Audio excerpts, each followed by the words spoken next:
সবাইকে আসসালামু আলাইকুম। মাহে রমজানের শুভেচ্ছা জানিয়ে আজকে আমার রেসিপিটি শুরু করছি। আজকে এমন একটি সহজ রেসিপি করে দেখাবো যেটাতে আপনাদের পেরেশানি অনেকখানি কমে যাবে।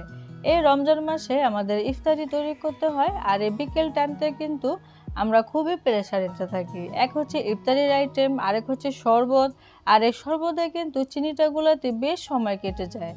আর সেই সময়টা যেন আপনাদের না লাগে, চোখের পলকে শরবতটা তৈরি করতে পারেন, সেই পদ্ধতিটি আপনাদের সাথে শেয়ার করছি। আশা করছি আজকের এই পদ্ধতিটি আপনাদের কাছে ভালো লাগবে। ভালো লাগলে অবশ্যই ভিডিওটি শেয়ার করে দিবেন এবং চ্যানেলটিতে সাবস্ক্রাইব করে দিবেন যেন আমার পরবর্তী ভিডিওগুলো আপনার কাছে চলে যায়। চলে যাচ্ছি আমি পুরো রেসিপিতে। এখানে আমি 2টা বাটিতে 2 কাপ চিনি নিয়েছি, আর আমি আজকে সাদা চিনি ব্যবহার করছি, তবে আপনারা চাইলে এখানে লাল চিনিটাও ব্যবহার করতে পারেন। আমি আজকে অল্প পরিমাণে তৈরি করে আপনাদের সাথে শেয়ার করছি, তবে আপনারা পরিমাণে কিন্তু বেশি করে তৈরি করে সংরক্ষণ করতে পারেন। প্রথমে আপনাদের সাথে আমার 1 নম্বর পদ্ধতিটি শেয়ার করছি, আর সেটা হচ্ছে ব্লেন্ডারের জগে আমি চিনিগুলো দিয়ে দিচ্ছি। এখন এটাকে ব্লেন্ড করে নেওয়ার পালা। তো ব্লেন্ডারে ব্লেন্ড করে আমি এটাকে একবারে পাউডারের মতো করে নিয়েছি, যেটা শরবত বানাতে কিন্তু খুবই সুবিধা হবে। শরবতে শুধু লেবু দিয়ে আপনার এই চিনি পাউডারটা যদি দিয়ে নাড়াচাড়া দেন তাহলে কিন্তু গুলিয়ে যাবে।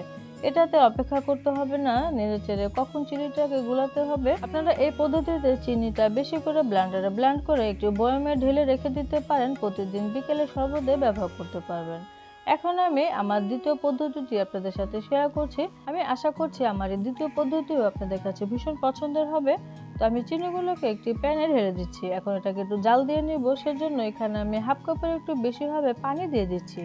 আমি এখানে 1 কাপ চিনির জন্য হাফ কাপের থেকে একটু বেশি পানি দিয়ে দিলাম। এখন চুলায় বসিয়ে নেড়ে চেড়ে চিনিটাকে মিশিয়ে নিতে হবে। এখানে আমি একটি লেবু স্লাইস দিয়ে দিচ্ছি, তবে আপনারা চাইলে এখানে 1 চা চামচের মতো লেবুর রসও ব্যবহার করতে পারেন। এখানে আমি 2 চিমটির মতো লবণও দিয়ে দিয়েছি। দিয়ে এখন এটাকে মিশিয়ে নেড়ে চেড়ে কয়েকটা বলক আনিয়ে নিব। চুলার জালটাকে মিডিয়াম টু হাইতে রেখে আমি কয়েকটা বলক আনিয়ে নিয়েছি। যখনই দেখা যাবে এরকম হালকা একটু আঠা আঠা হয়ে আসছে, তখনই বুঝতে হবে আমার এই চিনি সিরাপটা রেডি হয়ে গেছে।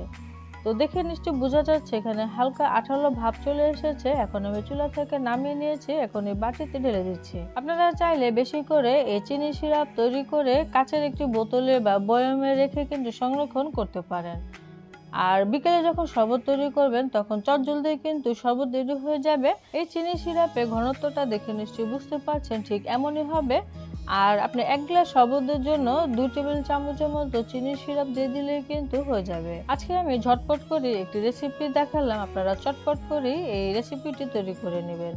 আশা করছি আজকে আমার চিনি সিরাপ আর হচ্ছে চিনির পাউডার দুটোই আপনাদের কাছে ভালো লেগেছে। আমি আশা করছি এভাবে আপনারা যদি তৈরি করেন আপনাদের প্রতিদিনের কাজের ঝামেলা অনেকাংশে কমে আসবে। অবশ্যই আপনারা চেষ্টা করবেন আর কমেন্টে জানাবেন আমার এই পদ্ধতিটি কেমন ছিল। সবাই অনেক বেশি ভালো থাকবেন, সুস্থ থাকবেন আর আমাদের জন্য দোয়া করবেন। আজকের মতো বিদায় নিচ্ছি। খোদা হাফেজ।